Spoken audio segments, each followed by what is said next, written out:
¿Cómo andan, amigos de Identidad Propia? Buen jueves para todos, una semana más que nos encuentra reviviendo estas glorias del deporte motor nacional e internacional, pero sobre todo estos próceres que hicieron grande nuestro automovilismo. Ya tenemos a nuestro invitado, que lo vamos a saludar y vamos a hacer una pequeña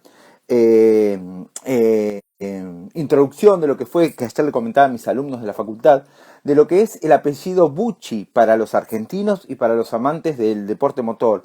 Bucci fue mucho más que un piloto pionero en muchas áreas, ya que él fue con un motor Beriot que se trajo de Italia, uno de los primeros en volar la región de Santa Fe y Córdoba, con su aeroplano construido, nos va a hablar nuestro invitado, pero construido con madera y tela. Fue el primer piloto en usar la publicidad de YPF y un piloto que dueño o el apellido es la única casa argentina constructora de autos con más de 100 años de antigüedad. Es algo fantástico y para nosotros es un placer inmenso tener ni más ni menos que a Pablo Bucci de Domingo y después de su descendencia, Clemar, Roland. Vamos a esperar que se nos una. Hola Pablo, un millón de Buenas. gracias por atendernos, un gusto grande. No, el gusto es mío de estar con ustedes, así que muchas gracias.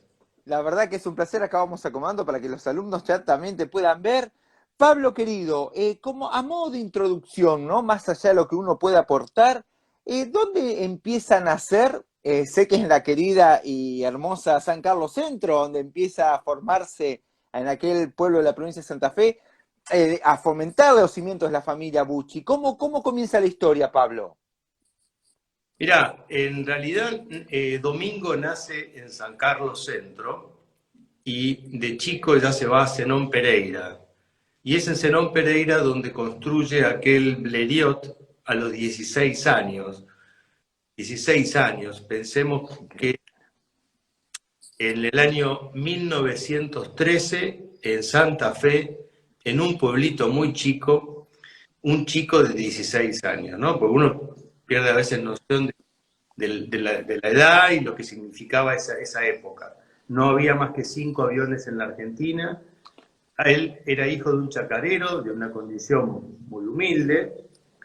Le gustaba la mecánica, arreglaba todo lo que se le acercaba a sus manos roto ya de chico, y juntó unos pesos y fue casi de polizón, te diría, y en Italia, como su padre era italiano y tenía familiares en el Piamonte, llegó a una escuela Carponi de aviación, donde aprendió mecánica y aparte tuvo la suerte de compartir con un prócer que fue Roland Garros, un piloto de eximio, no un piloto. eh, Claro, claro, Pablito, discúlpame que te interrumpa, como le decía, para que aclarar a la gente, fue un excelente piloto, héroe de la Primera Guerra Mundial, de la aviación francesa, no nada que ver con el tenis, ¿no? Como muchos lo relacionan, sobre todo nosotros que somos docentes en la carrera de periodismo deportivo, que muchos lo relacionan con el tenis. Bueno, este Roland Garros lo cobijó, era mayor que él dormía arriba y el abuelo dormía abajo, en la misma habitación, y le enseñó a volar. Entonces tuvo su brevet, volvió a los 17 años a la Argentina, porque lo esperaba su novia. Bueno, y acá construyó con un carpintero de un pueblo cercano un avión. Un avión que el carpintero este había empezado a construir, pero le faltaban características de detalles aerodinámicos o constructivos que él pudo mejorar, y él se había traído un motorcito de un Blériot desarmado en 2 bolsos. Mira. Con eso empezaron a hacer vuelos de bautismo y llevaron un estanciero de un campo a otro. En 1913 estamos hablando, ¿no? Eh, Claro, Después, cuando no había ni internet, ni todo lo que uno puede llegar a investigar, ni libros, ni revistas, ¿verdad, Pablo? Para meternos en el contexto. bueno, y en ese mismo pueblo dejó de volar a pedido de su entonces novia, se casa y empieza a construir autos de carrera. Los primeros eran muy rudimentarios y los siguientes empezaron a tener características aerodinámicas que había aprendido en esta escuela, características de preparación de motor también que eran especiales para la época. Bueno, y ganó todos los grandes premios hasta el año 33. Ganó 50 de 64 carreras. Un récord que todavía no sé si no se mantiene. Qué increíble. Yo domingo, para tener idea de lo que fue para el automovilismo, se cruzaron las mangueras de las estaciones de servicio en todo el país y había un cartel que decía, tengo un recorte de diario, señor automovilista, recógete en luto, buche a muerte. Vino una caravana de autos desde Arrecife a Chacarita, él ya vivía acá en Jorge Newbery y todavía está la casa, a unas cuadras de Libertador, y duró 3 días el entierro. Los historiadores dicen que puede compararse con el de Carlos Gardel o el de Irigoyen, de la década del 30. Fue el primer gran ídolo popular del automovilismo porque tenía ese condimento de haber sido aquel chacarero que llegó a ganarle a todos los autos especiales que venían a correr a la Argentina. Hagamos una comparación. Es como si hoy viniese Ferrari, Alfa Romeo, a correr a la Argentina y una persona que desarrolla un auto en un pueblito, a esos autos de escuderías les gana. Qué falta. Creo que el reconocimiento del Estado, mira, en Inglaterra hay una revista que se llama Classic Car, que es muy importante de autos, y en el 2014 le hizo una nota al auto de él que se llamaba el Bestium, uno de sus autos, él fabricó autos para él y para otros pilotos, pero el Bestium fue seguramente el más emblemático de todos sus autos, el más conocido. Ese auto hoy lo tiene un coleccionista argentino, Daniel Valierda, se lo puede ver a veces en las millas, que lo hace participar, y ese auto tuvo 3 páginas en una revista inglesa en el año 2014, e intitulaba mucho antes que Fangio, el hombre más rápido en la Argentina, Domingo Bucci. Estamos hablando de un personaje que ya lleva 100 años de historia, de aquel momento, y sin embargo todavía dejó su huella, ¿no? Qué increíble. Otra característica importante es cuando uno ve el Hudson, el Bestium, le llamaba. El Bestium. Tiene un centro de gravedad bajo, tiene unos faldones laterales y un tratamiento aerodinámico que realmente fue novedoso para aquel momento, y el promedio era de 156 kilómetros por hora en tierra. Qué fantástico. Y de nada, con unos discos de freno. Claro, que de hecho, Pablo, discúlpame que te interrumpa, es quizás inclusive mucho antes que Colin Chapman, tu bisabuelo, empezó a implementar lo aprendido en la aviación, como bien vos lo remarcaste, trasladarlo a los autos, ¿verdad? Usar los implementos que podían hacer que el auto vaya mucho más rápido. Sí, el conocimiento obviamente acompaña a la época y al hombre, ¿no? Que las diferencias para hacerla son muy groseras porque la tecnología y el conocimiento avanzó y se conoce la internet y las revistas especializadas. En 1920 estabas solo con tu locura y era mucho más complejo adquirir conocimientos aerodinámicos o aplicarlos. Era toda una cuestión experimental en el automovilismo. Entonces venían estas escuderías de afuera, a los grandes premios, como las 500 millas de Rafaela, y se encontraban con un Hudson que les pasaba el trapo. Y también está bueno decir que la Hudson Motors reconocía los méritos de este Bucci en Argentina, porque su auto realmente había tomado una dimensión internacional. Era en aquel momento los periódicos de España o de Estados Unidos seguían el automovilismo en Argentina. Mira, para tener idea, Rafaela fue un autódromo a nivel internacional de gran importancia. era más rápido que el que usaban en Indianápolis, Claro. una recta más larga. Realmente la cuna del automovilismo argentino podría ser Rafaela. Eh, Cuando hablamos de las primeras 500 millas que corre Domingo, también es una anécdota simpática, se corre dos veces la carrera, porque la primera vez, después de pasar 2 horas y media de carrera, en las primeras 500 millas, se larga una lluvia torrencial terrible que embarra todo y se suspende, pero se suspende con la bandera a cuadros. Y al suspenderse con la bandera a cuadros, Domingo entiende Que que era después ganador. de liderar la carrera era el ganador. Entonces no quiso volver a correr la siguiente vez cuando se reanuda la carrera y no se da como ganador a él. Y la vuelve a ganar años después y después sale segundo varias veces. Bueno, la historia sigue, pero esto es una anécdota simpática de la época. Cabrón no quiso volver a largar, realmente consideraba que la bandera a cuadros marcaba el fin de la carrera. Claro que sí, claro que sí. Qué hermosa anécdota y qué simpático. Pablo, entre los grandes triunfos que tiene Domingo, hay una copa particular, vos me corregirás, que había que ganarla en dos oportunidades para tener la perpetuidad del trofeo, ¿verdad? Sí, la Copa de Esperanza. La Esperanza había que ganarla dos veces y el ganador solo podía ostentar la Copa si lo ganaba dos veces. Y Domingo la gana en las dos oportunidades y esa Copa tiene 156 grabados de promedio en la Copa. Es increíble. Sí, sí, Es sí. increíble. Qué hermoso. Déjame saludar a un amigo, un gran periodista, Franco Croseri, que está de la Asociación Argentina de Volantes, escuchándote. Y acá tenés un mensaje para vos de Sergio Panza, que dice: hermoso el Museo Bucci. Pronto lo volveremos a visitar, que ya vamos a ir a ese tema. Contanos, Pablo, en qué horarios está funcionando o con qué protocolo se puede visitar el museo en Zenón Pereira.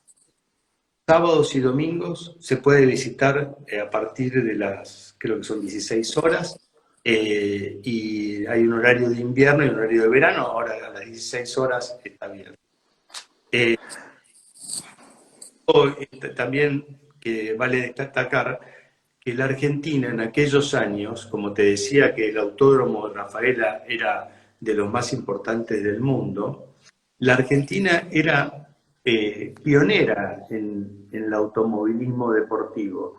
¿Por qué? Porque la tecnología que usaban los autos, no, todavía no, la electrónica no había entrado al mundo y no se había separado tanto del mundo la tecnología. Entonces estos autos tenían mucho de desarrollo manual, de trabajo milimétrico, de artesanal, y eso nos permitía estar de igual a igual, digamos, en características. Lo único que, y a eso voy, que era una diferencia importante, eran los neumáticos. Los neumáticos se rompían sistemáticamente, pinchaban, se desgastaban, y el abuelo le manda un neumático a Estados Unidos porque la Firestone no podía creer que ellos podían desarrollar la velocidad necesaria para deshilachar el neumático como lo hacían. Así que esa era una de las primeras diferencias tecnológicas, si se quiere, de los problemas que tenían en los años 20, que estaban andando más fuerte de lo que los neumáticos aguantaban. Increíble. Qué pedazo de historia. Pablo, bueno, lamentablemente Domingo pierde la vida en Arrecife en el año 33, ¿puede ser? Sí, en el 33 muere Domingo y se suspenden las carreras durante un año, no se corre en la Argentina, a raíz de la muerte de Domingo. Haciendo hincapié de lo que hablábamos del primer ídolo popular, ¿no? De lo masivo que llegó a todas partes del país. Sí, y también por un tema de lo que significaba la seguridad entonces, y la muerte de Domingo fue en una polvadera de tierra que no se podía ver al siguiente piloto, que era normal en esa época. Ellos miraban los cables de luz, de teléfono, al lado, porque no llegaban a ver la pista por el polvo que levantaba el auto que iba adelante. y se daban cuenta qué tan cerca estaban de ese auto por el grosor de las piedritas que le pegaban en la cara. Y ahí te tengo otra anécdota que es, Domingo ponía en sus autos, en muchos de ellos, un deflector detrás de la rueda de adelante, como si fuese una aleta horizontal. Bueno, ese Sí, detrás, no como un guardabarro, detrás de claro, y eso evitaba que en las curvas el barro le arranque las antiparras. Y Clemar, el hijo de Domingo, mi tío abuelo, le hace esa mención a Fangio, quien en todos los autos que corre agrega esa pieza detrás de la rueda delante, inclusive en los flechas de plata monoporto. Es decir, todo auto que vos veas con un deflector detrás de la rueda delantera, seguro de Fórmula 1 de esa época, seguro que lo corrió Fangio, porque él le hacía agregar esa pieza para que el agua que se juntaba en las curvas, no, con las piedritas, no le pegue en la cara y no le arranque la antipar. Eso es un detalle que Clemar lo qué convence a increíble. Fangio para que en Europa lo empiece a usar y bueno, lo acompañó toda la carrera. Qué bárbaro. Para los alumnos que te están escuchando, Pablo, volvemos, ¿no? Era una familia millonaria, era de una gran ciudad, eran simplemente, han sido metalúrgicos, gente que inclusive después Clema y Roland quedan huérfanos y ellos mismos salen a conquistar sus sueños. Y eso es el gran mensaje de ustedes, del hermoso apellido que portan. No, de los millonarios estábamos muy lejos. Porque lamentablemente la historia, cuando uno está en el ambiente deportivo y llega a competir, Domingo parecía que hubiese sido como Macoco Alzagonzuela, a quien él le dio autos. No, Domingo era un chacarero que tuvo éxito en las carreras y hizo un capital para poder comprarse una casa. Esa casa está ahí en la calle Jorge Newbery que te contaba, pero no mucho más. Los premios en aquel entonces eran difíciles de cobrar. Entonces la Asociación Argentina de Volantes uno de los fundadores fue Domingo. Él está en el estatuto nacional junto con otros pilotos que la fundaron por muchos motivos. El tema de asistencia médica, eran veedores de que los premios se cumplan, porque por ahí el que ponía digamos, el valor de dinero a cobrar, cuando iban a cobrar ya no estaba la plata, porque no, principios De del este 9. siglo, claro. Pensemos que en esas épocas ir a Tucumán había que agarrar caminos de tierra y ellos fueron a correr a Tucumán con vados de agua y pasarlos. Era muy dificultoso. Y cuando llegaban ahí con mucho esfuerzo, por ahí después no podían cobrar el premio. Entonces, la Asociación Argentina de Volante fue la gran Ah, madre, claro, dio a empieza a todos agrupar. y los empezó a cuidar con médicos, bueno, con lo que ya conocemos hoy que es la gran Asociación Argentina de Volante, ¿no? Qué Eh, fantástico, qué fantástico. Y Pablito, de Clemar y Roland, bueno, ahí nace también otro hito importante de lo que logra Clemar Bucci en el automovilismo internacional, porque los dos comienzan a correr, ¿verdad? En Nietzsche, pero Roland comienza después más a ser autopartista o a trabajar como preparador o exacto, mecánico, y exacto. Clemar llega a ir antes que Fangio a Europa, es el primer piloto argentino de correr en el exterior. El tema es así, el abuelo fue piloto, e inclusive llegó a correr en Uruguay, pero las características de Clemar eran sobresalientes como piloto, era un piloto realmente exquisito, y los dos eran muy conocedores de la mecánica, pero el abuelo fue el mecánico que lo asistía. Vamos a poner otro impas, un paréntesis. Domingo fallece en el 33, deja dos huérfanos de 13 años que pierden la casa porque una mujer en los años 30 no tenía muchas posibilidades para trabajar y la verdad que empiezan nuevamente de menos 10, pierden la casa y los dos chicos, vamos a hablar de dos chicos de 13 y de 15 años, chicos muy chiquitos, ya tenían el conocimiento de un medio oficial de entonces, ¿no? De mecánica. Entonces van a trabajar a talleres mecánicos como asistente, como medio oficial, hacer frenos, embrague, bueno, y de esa edad, estamos hablando de un chico, hoy piensen en un chico de esa edad, trabajando en talleres mecánicos por la necesidad de salir adelante. Evolucionan con dos, tres trabajos y llegan a hacer bochas de heladeras, hay partes de la Siam que la hace mi abuelo Rolando, hay una heladera Bucci que tenemos en el museo que se fabrica muy parecida a la Siam, pero se hicieron solo unas cuantas, porque ellos hacían las bochas y los compresores de las heladeras. Y desarrollan la industria autopartista. Entre medio, Clemar, que venía corriendo, ganar el campeonato argentino, bueno, venía 3 carreras ganadas consecutivas, viaja a Europa. Viaja en el año 47, principio del 48. Él quería, porque en ese entonces todos los países tenían sus delegaciones oficiales, sus equipos, viene también al cuento, los colores de los autos de carrera identificaban a los países. Claro. Toro y otras marcas, cada auto estaba pintado con el color que lo representaba en el Grand Prix. Y Argentina Claro, tenía, y no lo digo por lo de anoche, tenía en la azul y amarillo. era la bandera de Boca en el auto. Claro. Representaba a la Argentina. Bueno, él quería armar el equipo argentino. En ese momento lo llama Perón, se entera que él va a viajar a Italia y le dice, bueno, dice, Bucci, sé que usted ganó estas carreras, que va a viajar a correr en Grand Prix, ¿qué podemos hacer? Dice, mire, a mí me gustaría armar un equipo oficial que represente a la Argentina.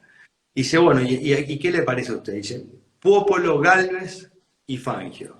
De hecho, hay una anécdota que se encuentra Clemar con Fangio a la salida del Automóvil Club y Fangio venía con otro corredor que ahora no me acuerdo, pero que hay una entrevista que hizo la gente del Museo Fangio a Clemar donde él cuenta esta historia y le dice Clemar, ¿cómo andás? Y dice, bien, bien, che, ¿por qué no conseguís para ver si podemos ir a Europa y armar algo?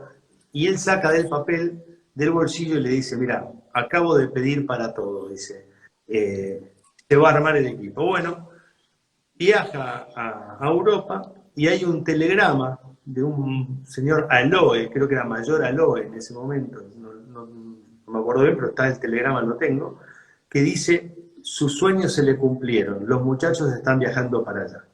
Y ahí viajan Fangio, Popolo y Gálvez a acompañar a Clemar, que estaba corriendo con autos no de la época, autos modelo 4 años atrás. Corría con un auto que no estaba ni siquiera hoy pensado para estar en la pista de un Grand Prix, porque era un auto que no tenía ni el capital ni el apoyo como para estar en una grilla de largada. Era él, los pesos que tenían, bueno, y el apoyo que hubo de Perón en ese momento como armar el equipo oficial y se le dieron los pasajes para que puedan viajar, ¿no? Ya después el equipo oficial lo dirigió Fangio, pero estando en Grand Prix tuvo la gracia de codearse y hacerse amigo con el Príncipe de Vira, con Tasio Ascari, Villoresi, bueno, y tengo fotos con lindos recuerdos de todos ellos.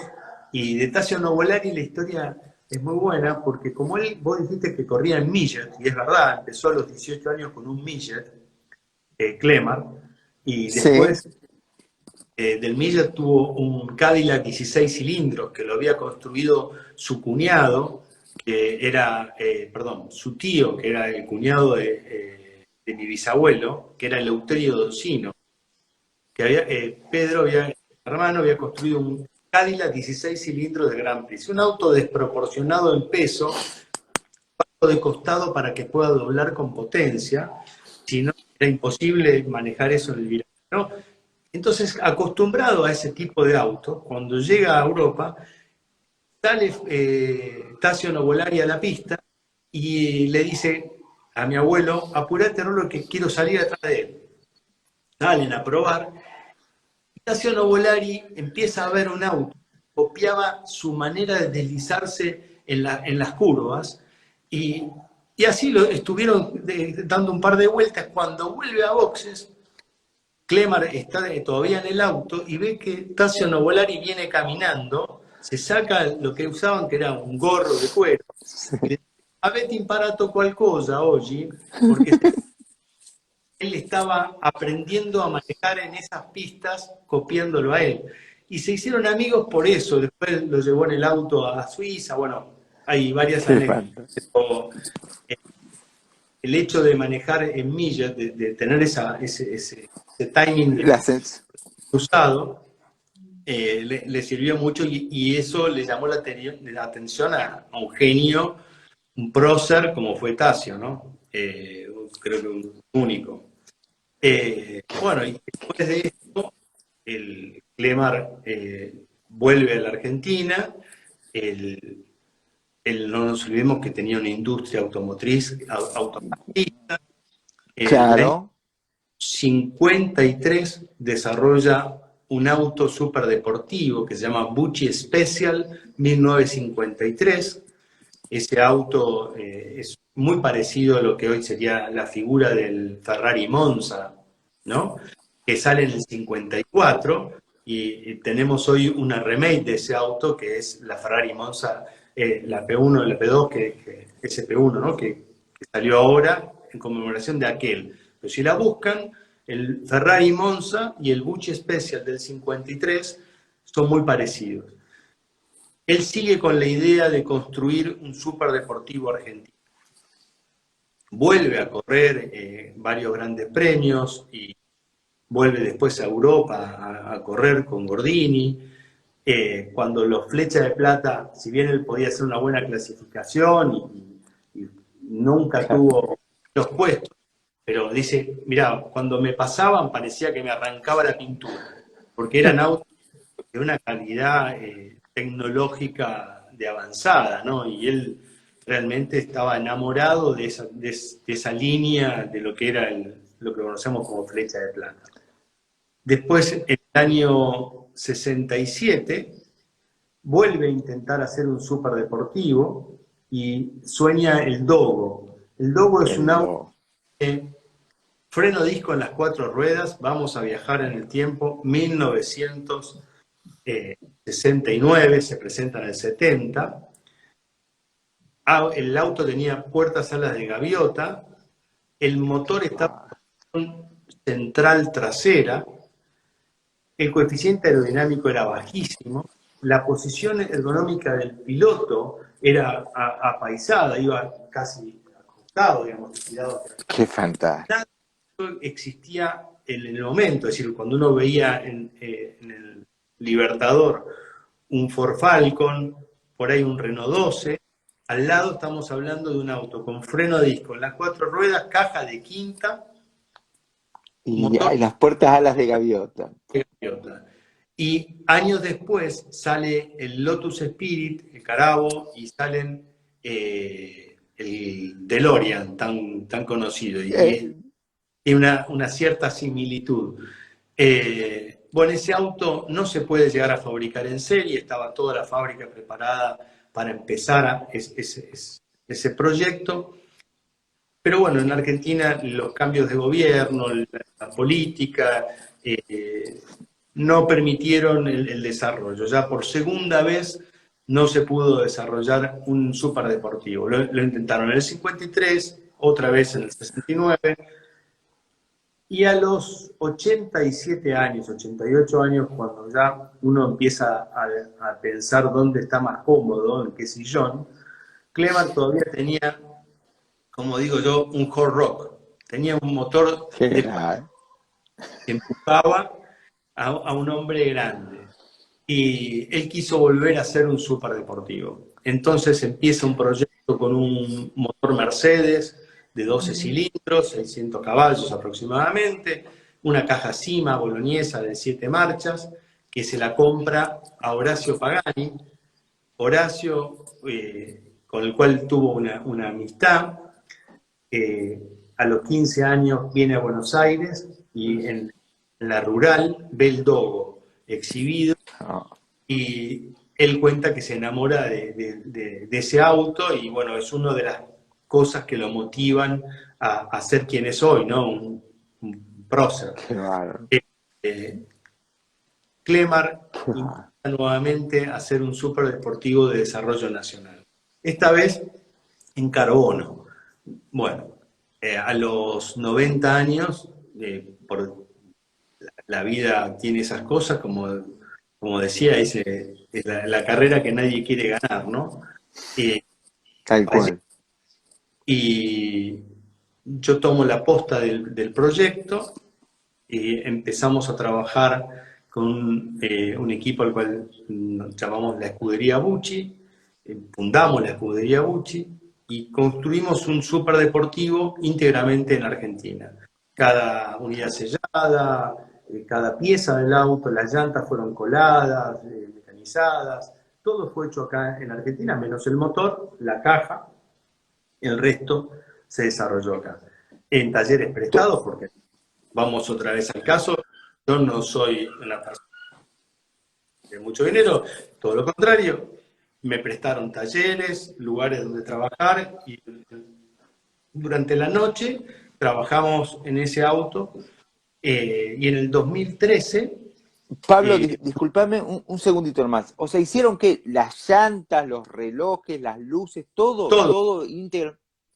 Te voy a decir los relojes. Los relojes fueron un tributo al cronómetro. El tacómetro y el velocímetro son 82 piezas hechas a mano con piedras de Swarovski. ¿El por qué? Uno puede tener un Fiat 600, un Citroën o un Ferrari, pero si a cualquiera de ellos les tomás el tiempo con un cronómetro, lo que tenés es un auto de carrera.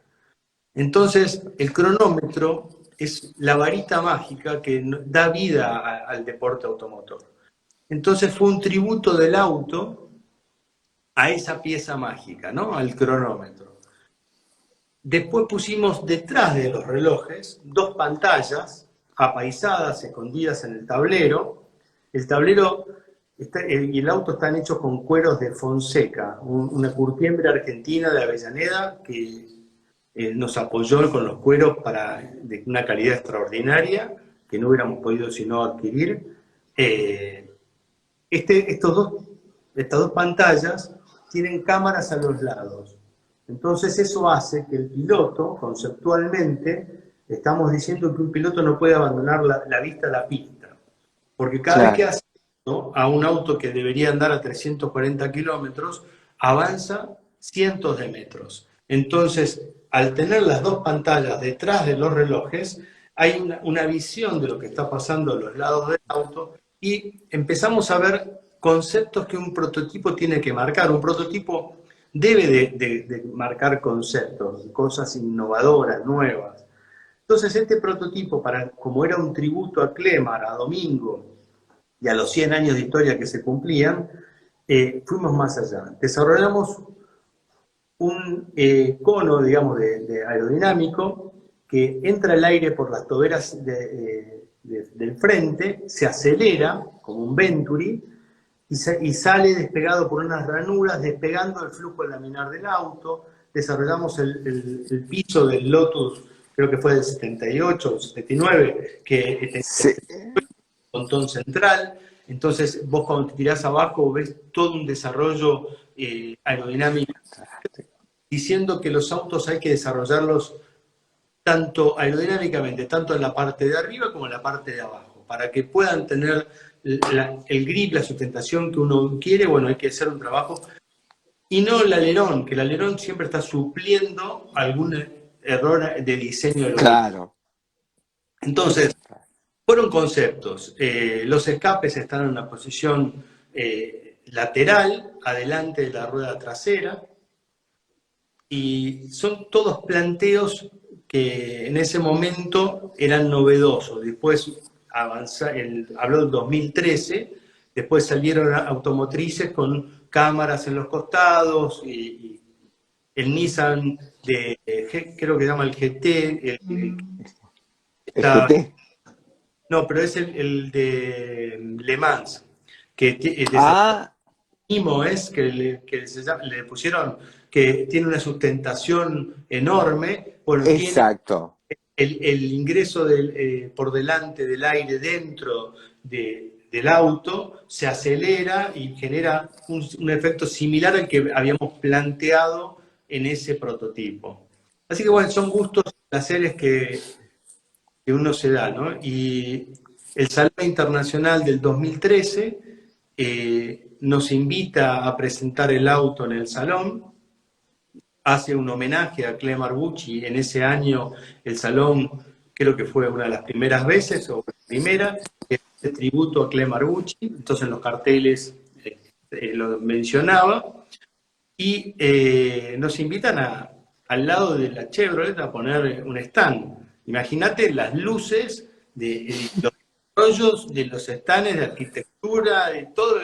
Nosotros veníamos con 2 latas y una lamparita. Saqué un crédito, fuimos al Salón Ocre, que es donde estaban los autos de colección, nos dieron un stand muy grande, pero claro, ahí las luces nuestras estaban más acordes a lo que era el salón principal, que es un ramo de diseño, de tecnología. Bueno, ese salón tuvo 500.000 personas que lo visitaron y fue declarado la vedette del Salón de Buenos Aires. Nos invitó el presidente del Salón de París para que si queríamos llevar el auto, pero la verdad que el auto ya había logrado lo más importante en que un prototipo puede lograr, que había ido a un salón internacional. Se había llevado la gracia de que la gente entendida lo haya apreciado, y la crítica haya sido siempre positiva. De ahí nos invitó el Museo Fangio a que pongamos en el hall de honor de Balcarce el auto. Y ahí estuvo 9 meses. Qué increíble. Qué Después, fantástico. siguiendo lo que vos me decías del museo, yo conozco el pueblo de Zenón Pereira no hace mucho. De hecho, creo que en el 2012, fui acompañando el micro que llevaba a los chicos a jugar al rugby, y mi hijo iba a jugar al rugby, entonces yo iba atrás con el auto mío para estar en Santa Fe cuando él juegue. Y claro, se fue a la casa de los amigos a dormir, que los cobijaban, y dije, bueno, ¿y ahora qué hacemos? Yo estaba con un amigo, nos fuimos a conocer Zenón Pereira. Ahí conozco Zenón Pereira, y vos qué hacés, y bueno, esto, el otro, les cuento el proyecto. Sería muy bueno si pudiéramos traer este auto para mostrarlo en el pueblo. Bueno, cuando yo termine el auto y lo presente, después si ustedes consiguen cómo traerlo, porque una plancha hasta Zenón Pereira es una fortuna, bueno, Claro. no, Pablo, ¿vos sos de Capital Federal? sí, sí, sí. Ah, perfecto. Y llevamos el auto a Zenón Pereira en un galpón de esos del ferrocarril antiguo. Se hizo una presentación, estuvo el Hudson, el Vestium, estaba ahí también. Entonces uno podía ver de un auto al otro 100 años, ¿no? De una historia. También cuando presentamos el auto en el Tattersall de Buenos Aires, antes de ir al Salón Internacional, alquilamos el Tattersall de Buenos Aires. Ahí nos auspició Perne Branca, 3M, bueno, varias marcas. Pudimos alquilar el salón y pusimos el Hudson de Gucci, que está en el Automóvil Club Argentino, un hermano del Vestium. Después el de Daniel Valier, el original. Otro auto de Gucci que está en el museo, que lo tenía mi abuelo, un Hudson que ganó en Rafaela las 500 millas.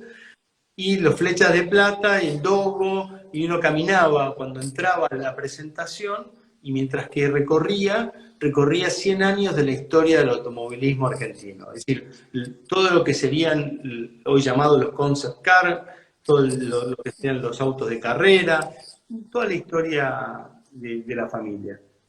Vuelvo al museo, llegamos a Zenón Pereira, presento el auto, vienen chicos del pueblo, y me doy cuenta que ahora estábamos atrapados porque el auto estaba en un lugar donde podía hacer mucho más que lo que ya había hecho. Porque uno hace un auto, llega, te dije, un prototipo llega al Salón Internacional, después va a producción. Este no iba a ir a producción, porque ese auto, para desarrollarlo en producción, hubiéramos necesitado un capital de tecnología que en ese momento no la teníamos para desarrollar. Bueno, entonces, al saber que no iba a ir a producción, dijimos, bueno, ¿una obra de arte qué es? Una obra de arte es algo que te hace vibrar, algo que te emociona, algo que ves y decís, wow, esto no es decoración, esto es arte.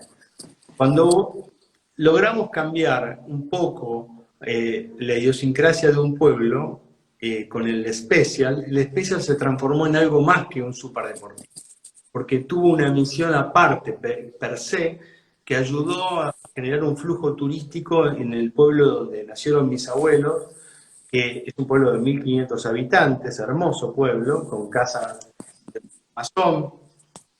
Y hoy van 2.000, bueno, hoy no, hasta el 2019 iban 2.000 turistas al pueblo, y todos los años se hicieron 8 carreras de 300 millas de Santa Fe, que llegan al museo al finalizar, y hay una entrega de premios, hay comida suiza, alemana, italiana, se convocan 2.000 personas, ese día es una fiesta, y aparte ayudamos a todos los pueblitos que de alrededor tienen mucha historia con el automovilismo. Vino el Nene Terlengo, vino el Lole Reutemann, vino, bueno, muchísimos Coronelo.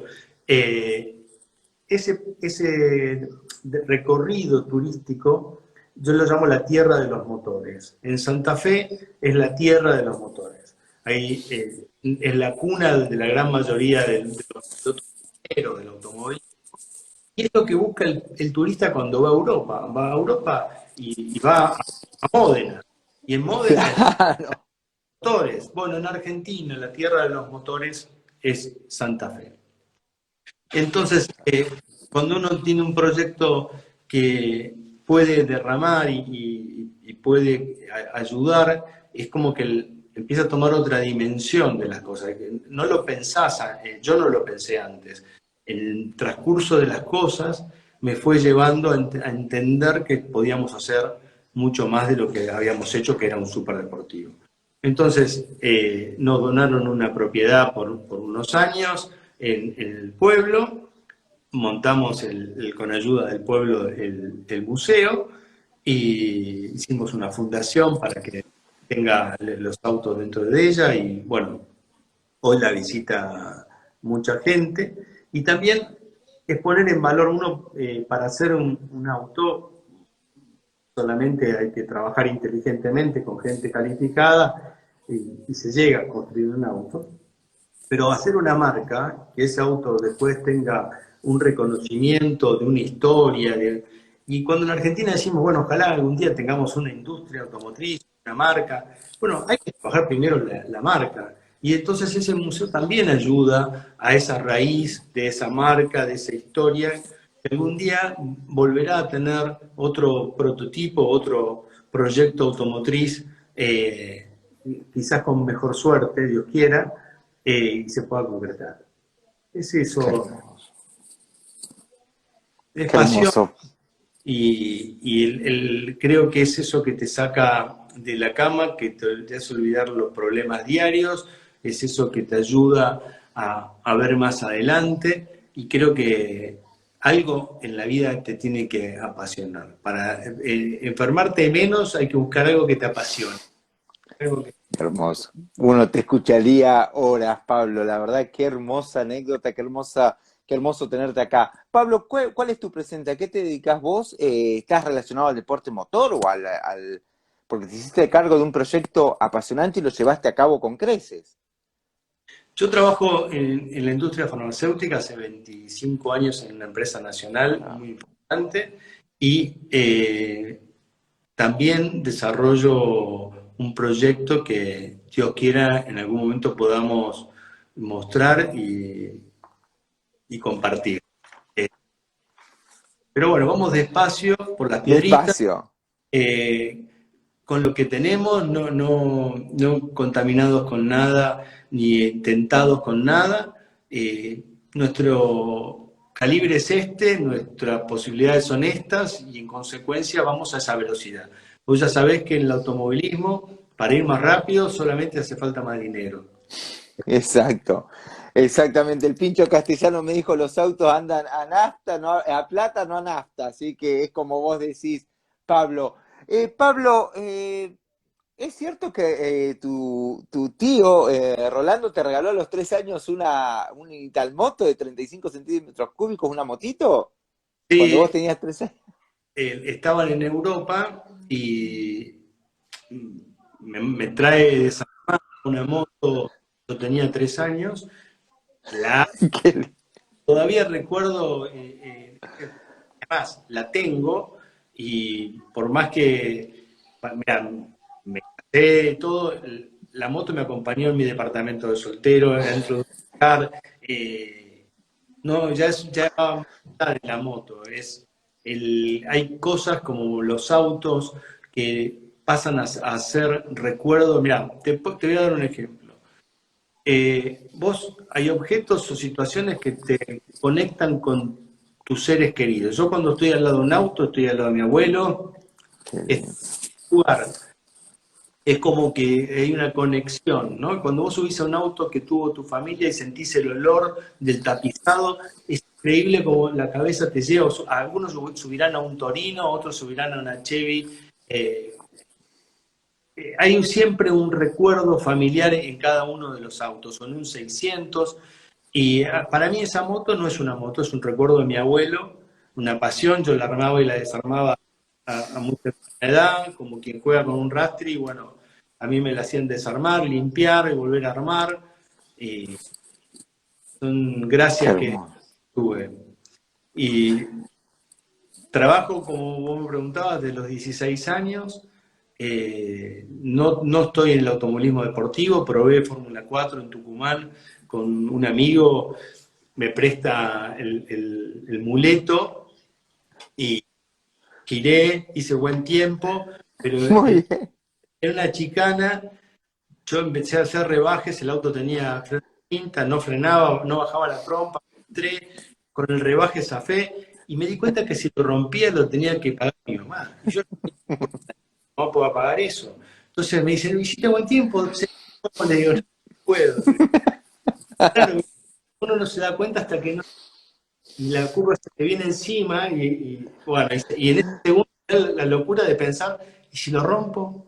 Bueno, Qué- y el automovilismo tiene muchas aristas y muchos lugares donde uno lo puede vivir. Eh, Inclusive creo que uno de los lugares más lindos también para todos los que nos ven es gracias a los periodistas, que hay un artículo que Balboni creo que lo escribió, no, el Bocha Balboni no, de la revista La Luneta. En esa revista hicieron un artículo de la génesis del automovilismo. Y dicen que nos lleva al tiempo de los romanos y de los aurigas. Y los aurigas eran los primeros pilotos, corrían en esos carros con caballo, y los aurigas eran famosos y había estatuas en toda Roma que competían con los dioses. Entonces varios emperadores los hicieron sacar porque los aurigas eran ídolos.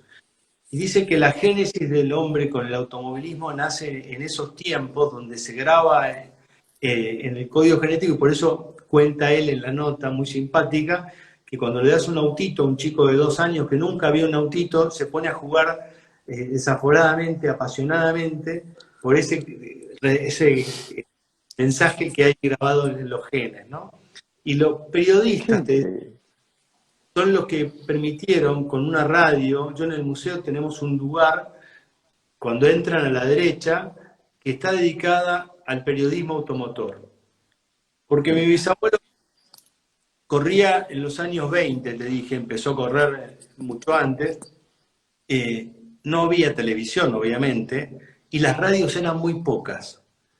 Y las pocas radios que había agrupaban a las familias de todo el pueblo a escuchar a esos pilotos que iban corriendo en algún lugar de la Argentina.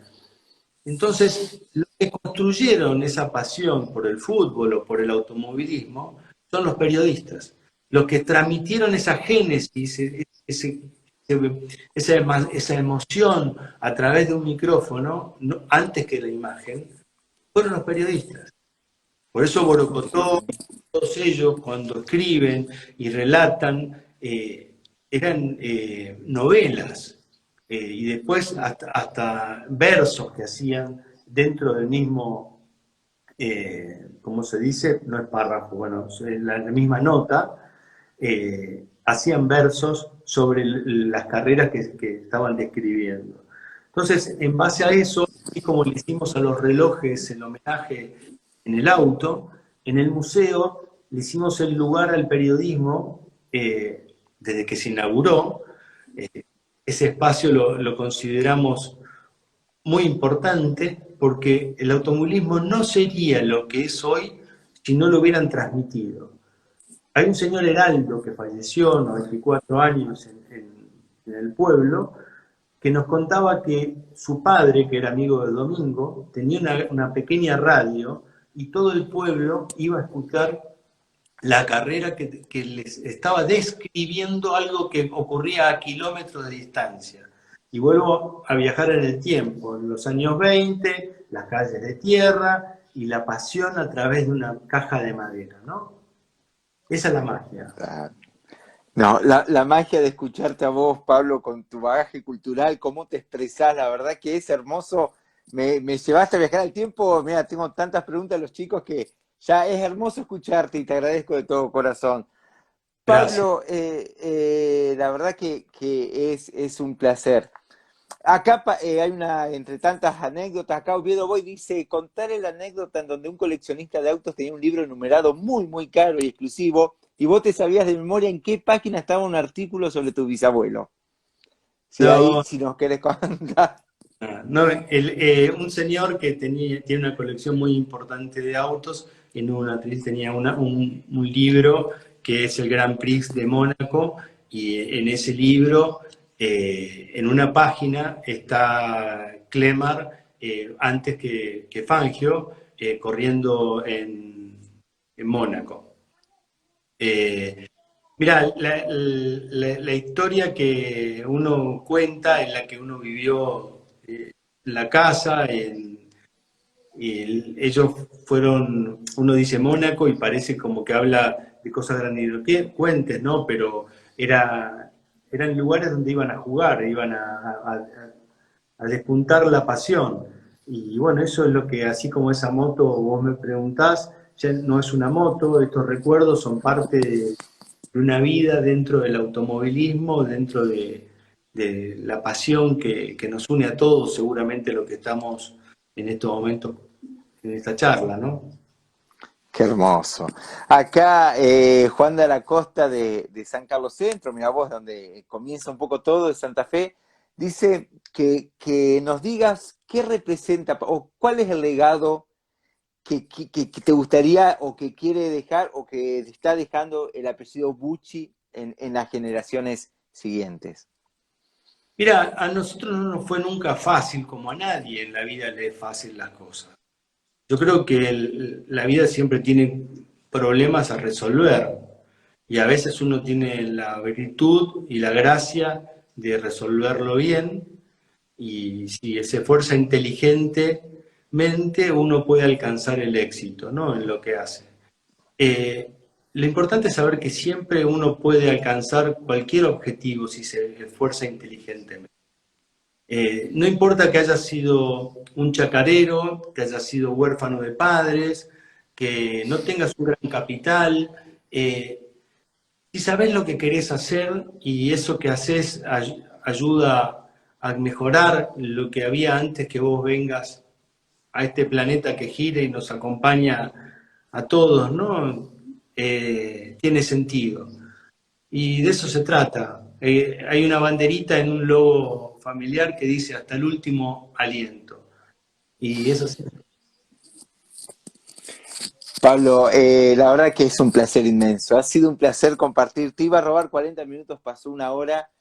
Es un placer escucharte y yo lo único que tengo es palabras de agradecimiento por lo que No, representás, por lo que representaron ustedes y por esta hora que nos brindaste con enseñanza y un pedazo inmenso de historia del automovilismo. Muchas muchas gracias de gracias verdad. por este día, ¿eh? Gracias. Chao Pablo, chau, chau, gracias. Luego.